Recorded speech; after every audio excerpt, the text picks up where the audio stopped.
Thank you for joining us. We're at our latest Ask Me Anything with Director Amanda Lehrian, and she's from Florida Southwestern State College at the Hendry Center.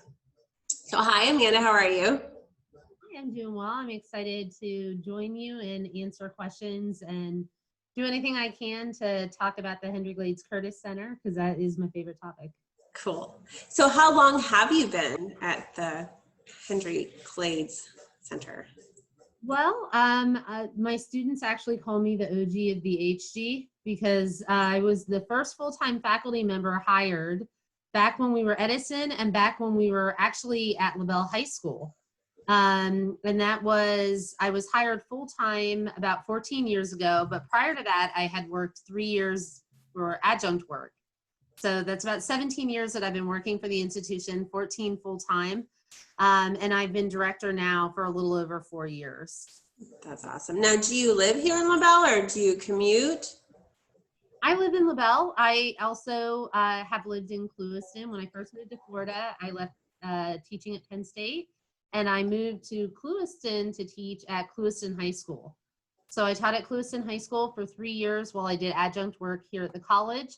And the first full-time faculty position at this location opened up, and I was really lucky to be able to teach at the college level, which I loved, but be working with the students in this community, which I had fallen in love with, and was exactly the community that I wanted to work in. I wanted to be in an area that had great diversity and hardworking students and students who really needed connection to good opportunities. So it was a great transition to move from Clewiston High School to LaBelle, teaching at then Edison.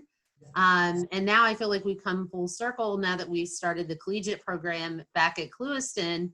So I kind of got to go home and start a program at Clewiston High School where students can earn their AA degree in their 11th and 12th grade year, riding the bus during the school day, and we bring all the faculty to that school and they earn their AA for free during the school day. And when they graduate from that program, as long as they have a 3.0 GPA in their AA, they are guaranteed acceptance into FGCU, and they are given a 3-year scholarship for $5,000 a year. Wow, that's awesome.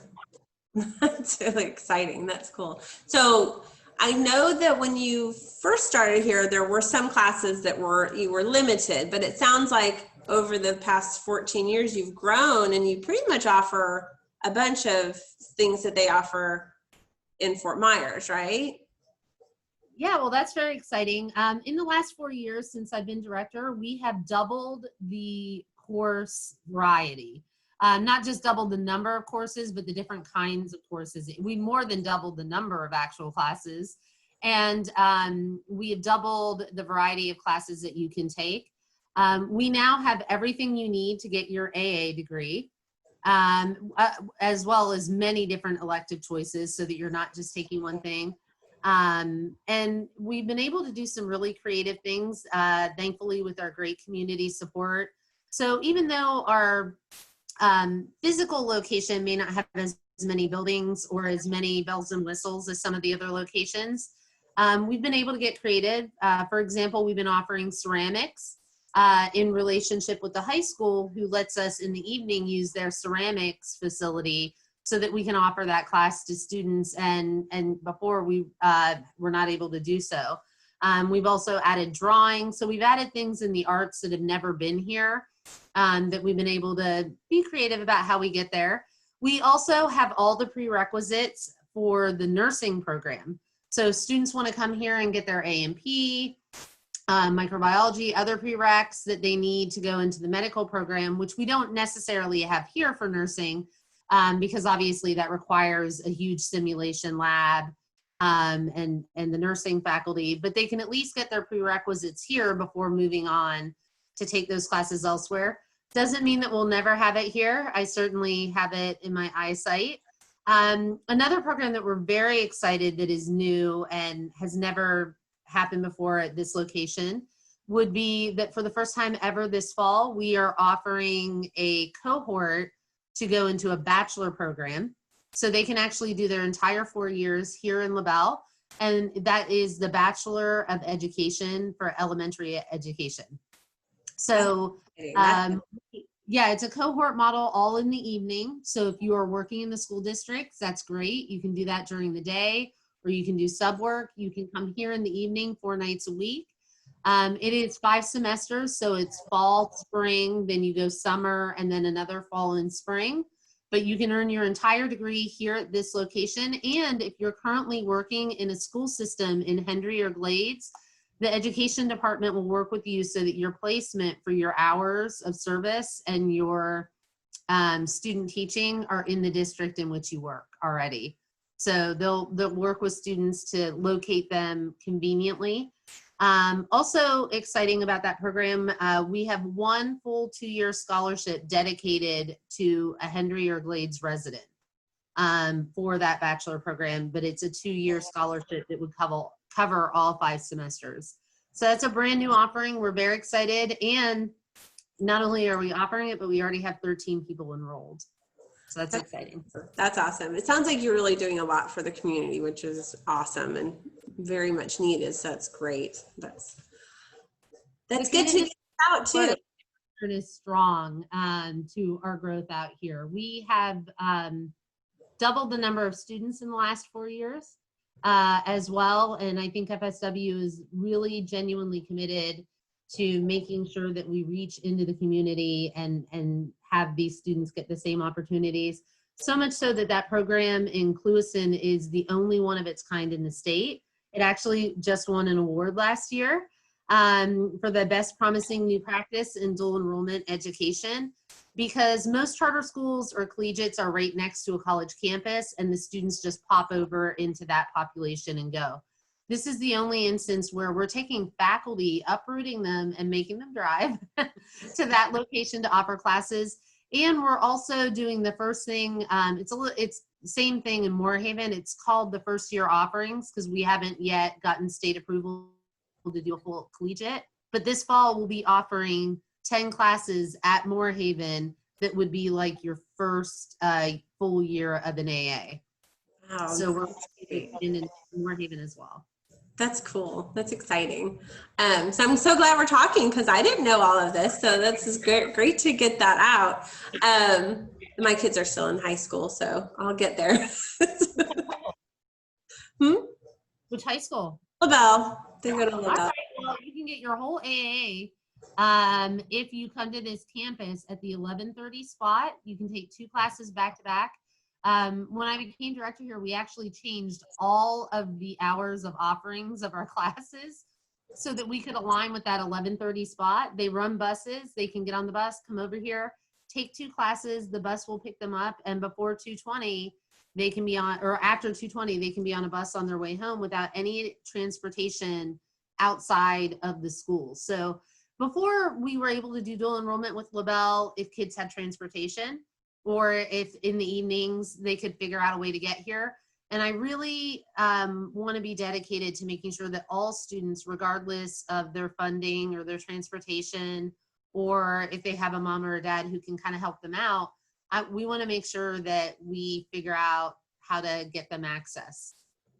That's awesome. So they can, and we made sure to put all those AA necessary courses in that time zone so that it meshes nicely. I think they've got their schedules figured out now, and I think they are going to go over there. But another question I have is, with COVID going on, are some of your classes going virtual, or like when do you plan on starting school? Has that been determined? Well, as I can say firmly, and I know that this will definitely not change with any upcoming events. That was totally sarcastic.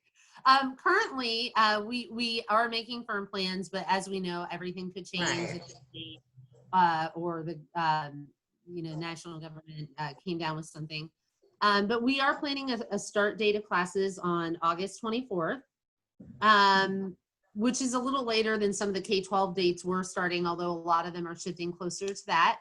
We at FSW, we came up with 5 different modalities or course delivery modes. Because we know that not every class fits into one, and we know that not every student or faculty member fits into one.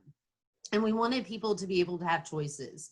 So we have the traditional online class that we've always had.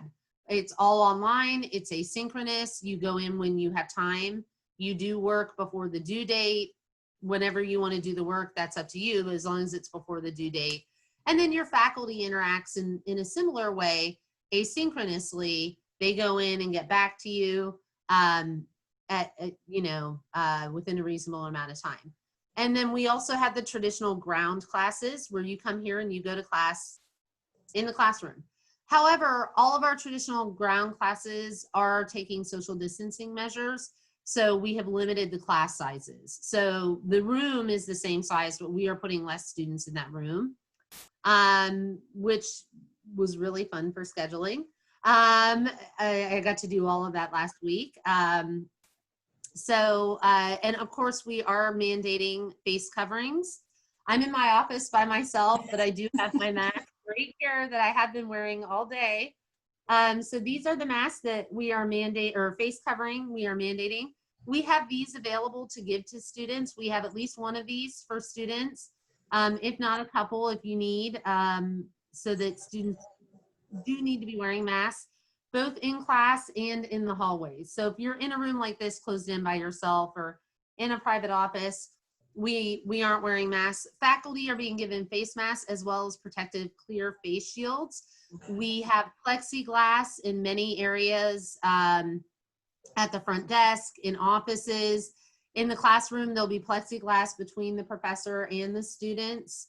And so and of course we have increased cleaning and disinfecting, as well as we spaced classes out so that in one room we don't have more than 2 classes back to back before we're getting in there and cleaning. We have 1 million Purell stations roughly around campus. There's a Purell waterfall. No, but we might be installing one of those shortly. So we are taking those precautions on ground. So we have those same 2 things that we've always had. Then we have a third option that we've had in the past, but we're interpreting it a little bit differently here at Hendry, which is called blended. So the blended classroom means that you are meeting ground, but not for the same amount of time.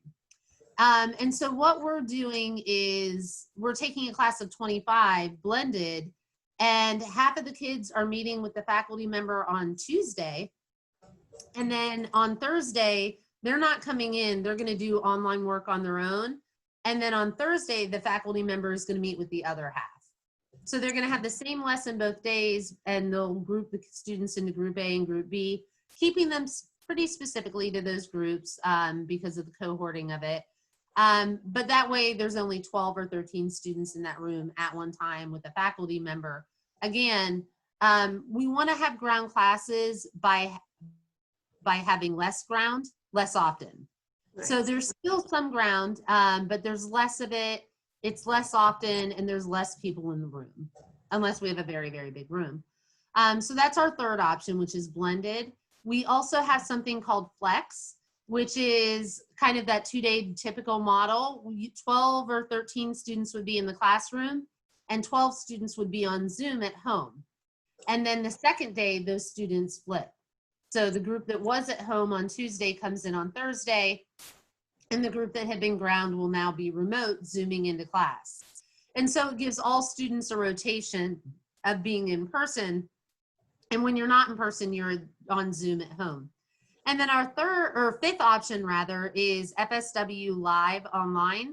And that is completely online, no ground component, but there is a Zoom mandatory meeting at a specific time. So you're completely online, but it's not asynchronous. You do need to be able to meet at the time and day of class, but you're doing that through Zoom. And then in addition, I know that may be a bit of a challenge here with our fantastic internet options in LaBelle and Clewiston and Montura and Glades, as I live in the area myself, and I too have that fabulous connection all the time. So what we're doing is, if you are in a Zoom class or FSW online and you're worried about your own technology at home, then we're going to set up a classroom. The faculty member won't be in there, but we'll have a screen where the faculty members is appearing, like the Great Oz. There'll be a mic and a cam in the front of the room pointed at all 12 of the students who can utilize that Zoom room, and they can come here and use our technology and still be distanced. But that way, if they are having barriers to tech, we are trying to do our best to connect them with that. We also do have a couple of laptops and mic and cams that can be signed out for short periods of time here on location. So the students have online or Proctorio, which is our online testing, and they need a good connection. They can come in and do that. Though depending on demand, I can't always guarantee that there would be one of those available. There So, sounds like long answer. no. We're doing things to accommodate everybody's needs. Yeah, that's what I was going to say. It sounds like you're really going above and beyond to try to make sure that people can take classes. So I think it's great. And I love the answer because you're thorough and makes sense. So, And if you go to our website, there's a video that goes through that with much better visuals than my hand. well, we'll direct people to that too. So I do have one question from Bianca Mendoza. She said that she was a former student, and she's also a student worker at the front desk and a former student of yours. And she wants to know how you do it. How do you get everything done without running out of steam? She just had the best things to say. She said you're one of the most hardworking educators she's ever met, and you never settle. Everything's amazing that you do.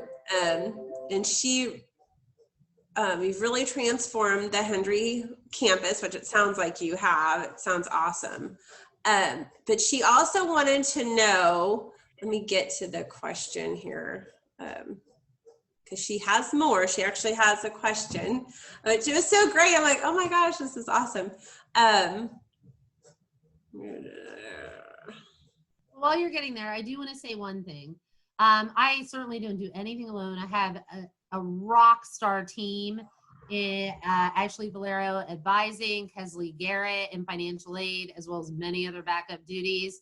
Julie Schwartz in testing registrar admission. Pam McCander, who's the real brains behind the operation. She's our staff assistant. As well as our security, who's been answering phones all weekend. Our facilities, who set up art classrooms and take them down every day to make it work.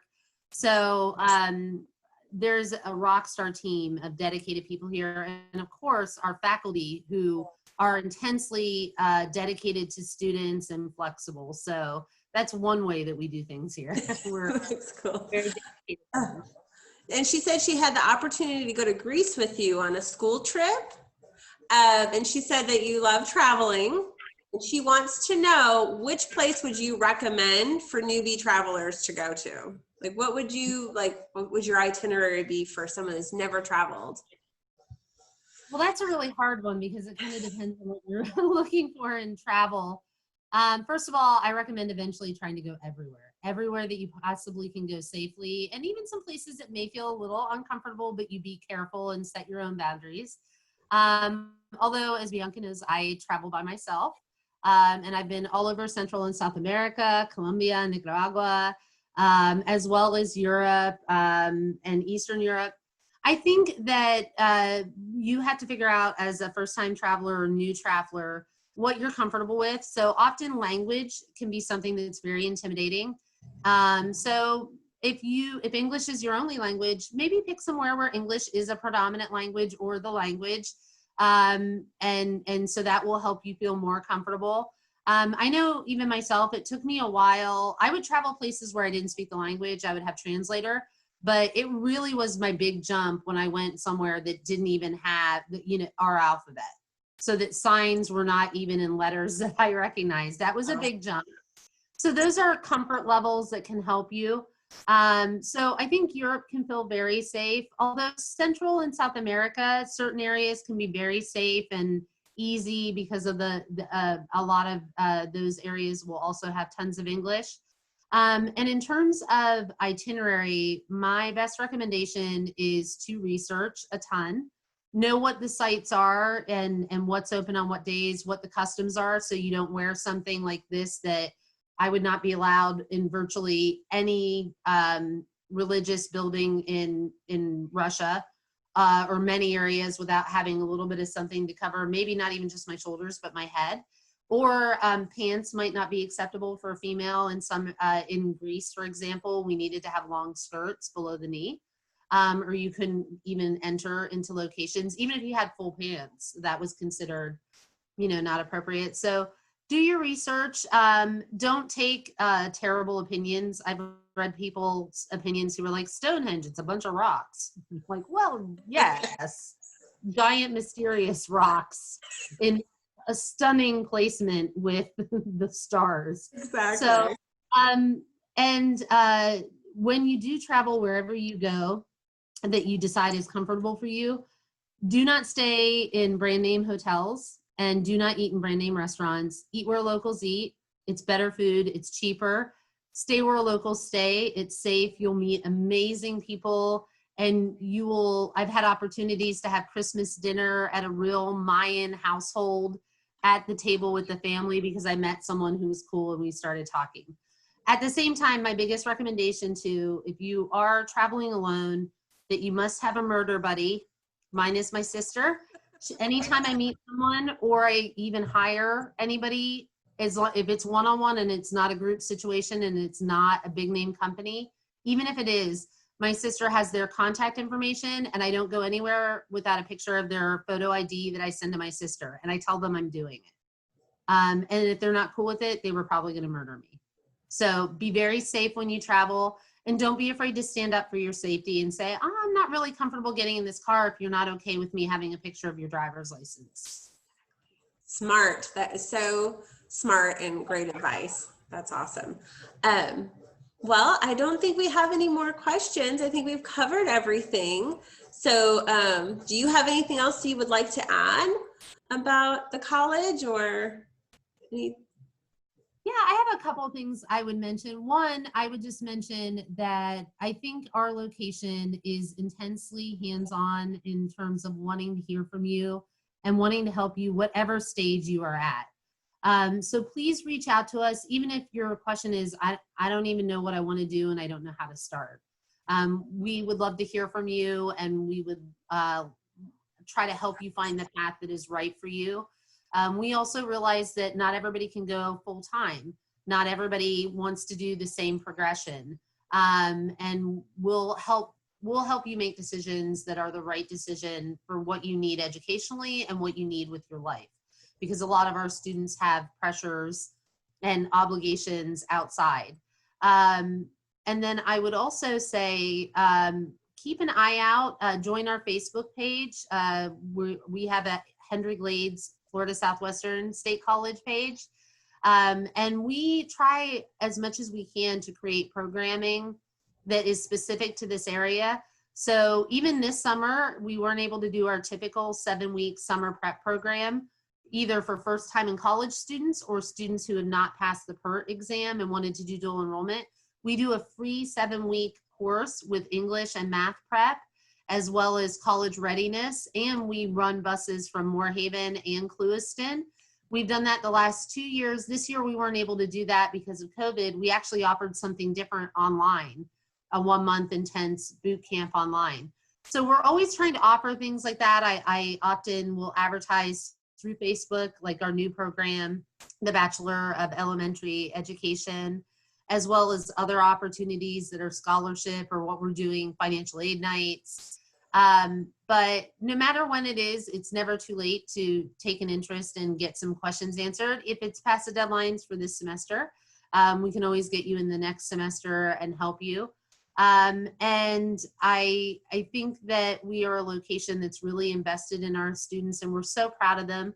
A lot of these behind me are pictures of our students, our cohorts from Clewiston and soon to be Moorhaven. And if there's something that we're not offering here, that doesn't mean that we may never be able to offer it. But we have to put the growth in the areas right now that are most needy and most likely to be used. And we do have other things that we hope to have on the horizon for expansion, including other buildings. I do always say when people visit our location, Our wealth is not in our facilities capital. Our human capital is our wealth. And we have an amazing team of staff and faculty here that want to make students successful, whether they're coming right out of high school, if they've been out of the education system for a long time, or maybe they had a GED. We'll figure out where you are and how to help you. Please feel free to reach out to our location specifically. Our mainline number is 863-674-0408. And even if you don't know what department to ask for, just start describing what you need and we'll get you hooked up. And we're so appreciative of the community support, and we just want to continue to offer opportunities for students in all walks of life and with all interests. Awesome. Well, thank you so much for your time. And I will also share your Facebook page on our page so that people can find you too. So thank you again. And of course, you're always welcome to email me directly. Thank you so much. And if anyone has any questions, let us know.